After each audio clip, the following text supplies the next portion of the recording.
Со донесувањето на новиот устав,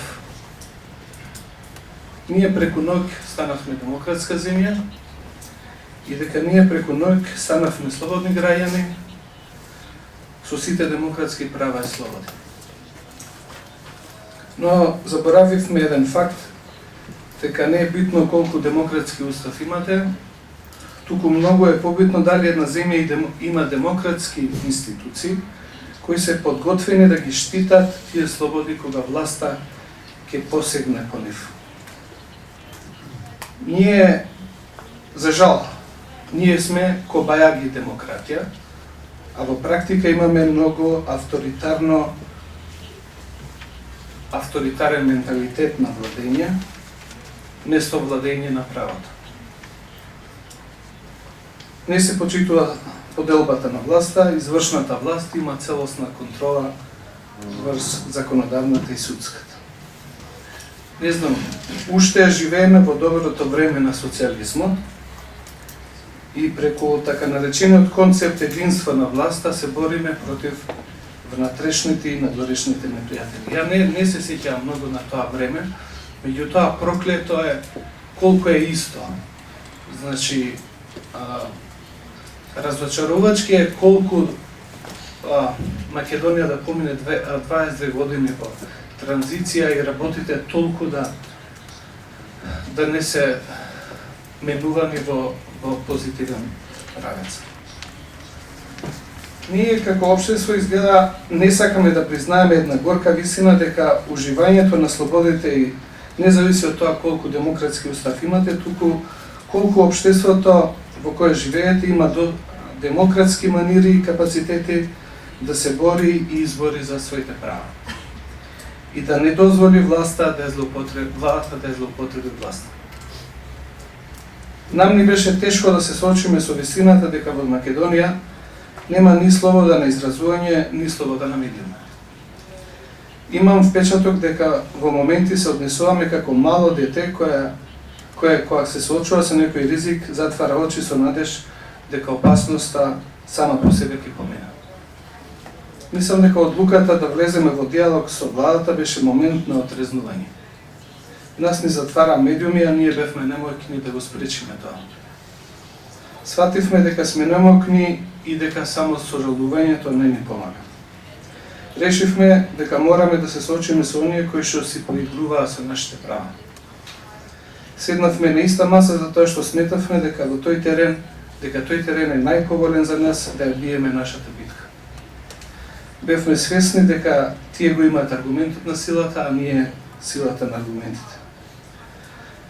Мислам дека диалогот покажа дека ние имаме проблем, имаме случај, а тоа е слобода на изразување, кој треба владата да го реши. Диалогот помогна да се покаже вистинското грдо лице на медиумската реалност во Македонија.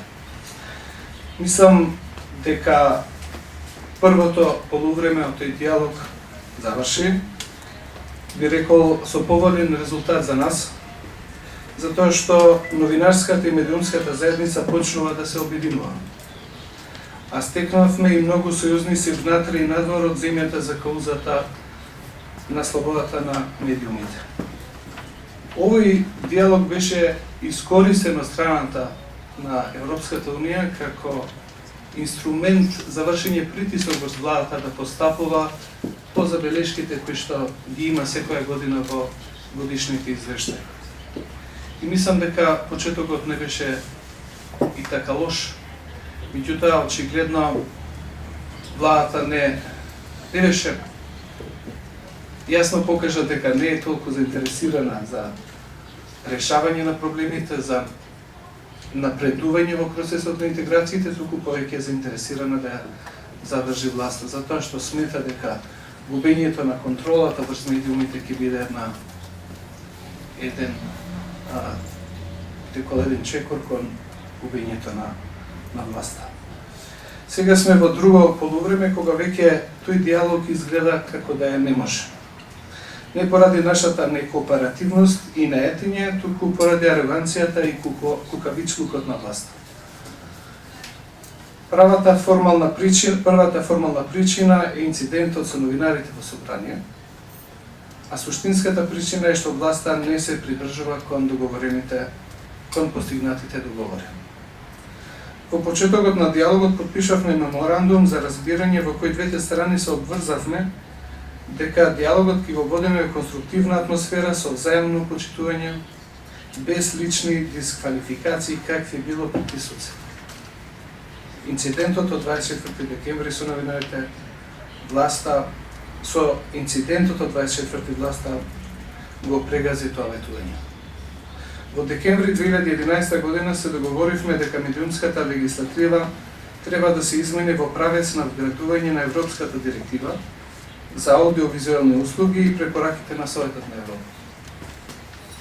Сега владата нуди закон кој што нема врска со претходниот договор, ниту има сериозно образложение за тоа зошто ни треба таков закон. Со понудениот концепт на законот изгледа дека владата е скарана со сопствените цели. Тврди дека законот го носи заради имплементација на Европската директива, дека постапува под забелешките на Европската унија, дека сака да ја гарантира слободата на изразувањето и слободата на медиумите и дека законот ќе придонесува за развојот на квалитетни и конкурентни медиуми. Освен директивата која според нашите првични сознанија не се имплементира во целост, останатите цели не само што не се постигнуваат со овој закон, туку владата од содржината на законот владата оди во спротивен правец. Во законот нема ниту едно решение за забелешките на Европската унија презентирани во годишните извештаи за состојбата со слободата на изразување. Сигурен сум дека овој закон ја ограничува слободата на изразувањето и слободата на медиумите. Законот повеќе зборува за ограничување на слободата на изразувањето отколку за нејзината заштита. Да ви илустрирам со еден пример. Во општите одредби на законот го имат преземено вториот став од член 10 од Европската конвенција, каде што збори за ограничувањето на слободата на изразувањето, меѓутоа еве случајно го заборавиле првиот став кој што гарантира слобода на изразување. И тоа покажува навистина која е вистинската намера на владата кога го пишувала овој закон.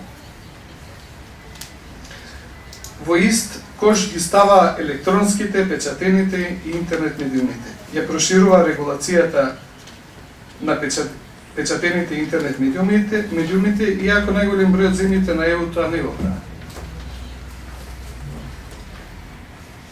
Воведува регулаторно тело под целосна контрола на политиката, која ќе треба да покаже во иднина дека долгата рака на власта ќе ги стигне сите проблематични медиуми.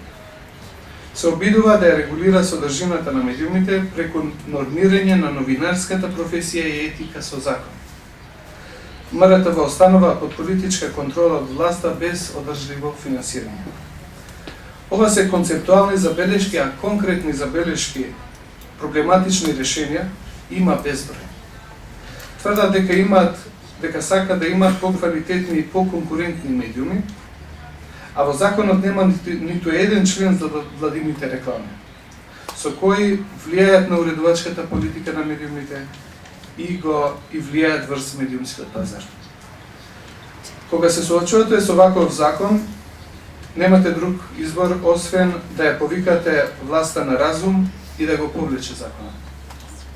Ние пред нашите партнери од Европската унија, Соединетите држави, ОПСЕ, ветивме дека ќе дебатираме, дека ќе го анализираме и дека ќе изготвиме забелешки за законот и тоа ние ќе го направиме. Меѓутоа, ние сме крајно скептични дека овој закон предложен во ваква форма со било какви забелешки може воопшто да се подобри.